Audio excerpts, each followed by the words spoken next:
I think what they're really asking, Taylor, is when is it going to be official? Okay. When is it going to be apparent? Like, that's when the reset happens. When a government comes out and says, okay, there's going to be a breaking news story.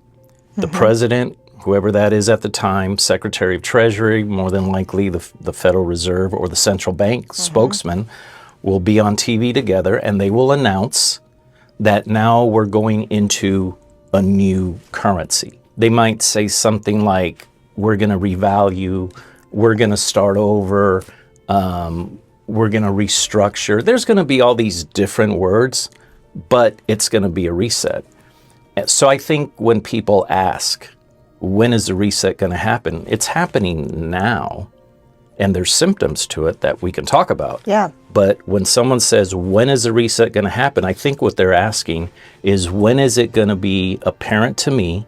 And when is that official statement going to come out? Yeah, that makes sense. Yep. That totally makes sense, because I think a lot of people understand, they can feel what's going on. And not even just feel, right? They look at their bank account, the value of the dollar. We'll talk about purchasing power and more things today too, I'm sure. But you mentioned symptoms leading up to that kind of official reset.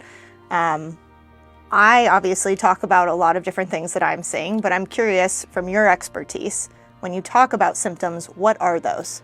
So the symptoms that I saw happening in Mexico, and I've also studied other resets, right? Mexico isn't the only country. You've had, Venezuela, you've had Cuba, you've had North Korea, you've had Russia, you've had Zimbabwe, all these other countries. And it's interesting that when you look into it, the symptoms before are very similar. So there's a